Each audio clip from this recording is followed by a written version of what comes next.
আমার দাদার বাপ আমল হয়েছে এরা এইদিকে নিতে পক্ষে 200-250 লোক আমাদের বসত বাড়ি এতদিন আমরা তৈরি আসছি। এখন আমাদের এই রাস্তা সে বন্ধ করছে। আমাদের বাড়ির থেকে কোনো লোক এই দিয়ে বাড়াবার পাইতেছে না। পোলাপান স্কুলে যাওয়ার পাইতেছে না, পোলাপান স্কুলে যাইতে পারতেছে না।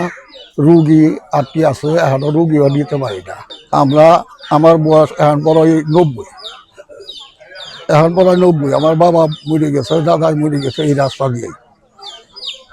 এখন এই রাস্তাটা আমরা সরকারের কাছে আবেদন করি আমাদের রাস্তাটা সুন্দর রাখে। 200 বা 300 বছর আগে রাস্তা, আমার বাপ দাদা আমল থেকে আছে, অনেক গোষ্ঠী মৃত্যু হয়ে চলে গেছে। এই রাস্তা রবিউল হাসান মুক্তা এই জায়গাটা যে বিল্ডিংটা, এই যে ওয়ালটা এইভাবে গাচ্ছে বন্ধ করে দিছে। এখন মনে করেন আমরা 200 থেকে 250 জন লোক বন্ধ বাড়াইতে পারতেছি না। এমন কি মনে করেন এই বন্ধ থেকে যে পাট ফসল বাড়িতে এক মন জানলে বাজারে নিয়ে যাবো, তো আমি যেতে পারতেছি না। আওয়ামী লীগের সময় সে ক্ষমতা জবটে চার কিনেছে, এই চার কিনে এই জবটে পয়সা করে করছে করে যে আমরা সুযোগ আঙুর নিরীহ মানুষ, আমরা মনে করেন হেরাম আঙুর অবস্থা নাই, আমরা গরিব মানুষ। আমি পয়সা জুড়ে ক্ষমতা বললে এই রাস্তা ব্লক করে আঙুর সবাইকে একটাই একছে আঙুর যে মনে করেন এই পয়সা জুড়ে সমানে অভিযোগ দিয়ে আঙুর বিরুদ্ধে মামলা দেয়। আর এই এলাকা করে জিজ্ঞাসা করেন আমরা খারাপ না বলা, সেই খারাপ লোক, সেই খালি ক্ষমতা জোর দেয়া, এই ক্ষমতা বলে এই কাজটা করছে।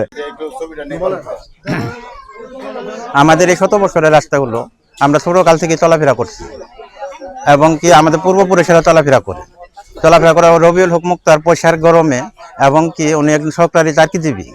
উনি এই অবস্থাতে আমাদের এই রাস্তাটা বন্ধ করার জন্য উনি এই ওয়ালগুলা তৈরি করছে। দিন ধরে দেখতেছি 200 বছরের রাস্তা আমাদের পূর্বপুরুষ থেকে এই রাস্তা দিয়ে চলাফেরা করে, এখন হুট করেই আমাদের রাস্তাটা বন্ধ করছে। আমরা কৃষকই, আমাদের কৃষকেরা এখান দিয়ে বেচাকিনি করে এবং কি বন্ধ থেকে ধান চাল নিয়ে আসা করে। আমাদের এখন অনেক অসুবিধা হয়েছে। আমরা এখন মনে করেন চলাফেরা করা অনেক কষ্ট হয়ে গেছে গা। আমরা মনে করেন যে 1 মণ ধানও নিয়ে যায় বেচতে পারি না এবং কি আমাদের একটা রুগীও চিকিৎসা বাবদ এই রাস্তায় নিয়ে যেতে পারি না। আমাদের বাড়িঘর যদুকাল মনে করেন যে আগুন নাগে একটা অ্যাম্বুলেন্স আইসি আমাদের সহযোগিতা করতে পারবো না।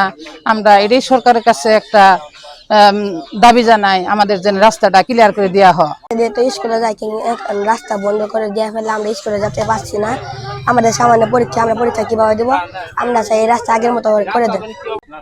আমরা ছোটবেলা থেকে দেখে যাচ্ছি যে এই রাস্তা দিয়ে আমার বাপ দাদারা করে যাওয়া আসা করে, কিন্তু দীর্ঘদিন তো মনে হয় ওরা আমাদের রাস্তা আটকাই ফেলাইছে।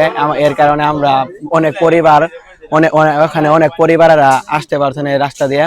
আমাদের স্কুল কলেজে যাওয়া অসুবিধা হচ্ছে। তাই আমরা আপনাদের কাছে বলতেছি যে আমাদের এই রাস্তা দ্রুত যেন বড় কাজ ধরে। আমরা দীর্ঘদিন 3-4 দিন থেকে আমরা স্কুলে যাইতে পারতেছি না। আগে আমরা এই রাস্তা দিয়ে চলাচল করছি, এখন চলাচল করতে পারছি না। আগে আমরা এখান দিয়ে স্কুল কলেজে গেছি, যার পরে এখন তারা রাস্তা বন্ধ করে দিছে আমাদের বাড়ির পিছনে। আমরা এখন যাইতে পারছি না, এটাই আমাদের সমস্যা। আর আমরা আপনাদের কাছে একটা অনুরোধ, এই রাস্তাটা আপনারা ঠিক করে দিবেন, আমাদের চলাচলের ব্যবস্থা করে দিবেন। রাস্তা বন্ধ করছে, তারপর আমরা মনে করেন যে ধান নিয়ে যাবো, বাজারে গাড়ি আসতে পারে না, নিয়ে যেতে পারি না।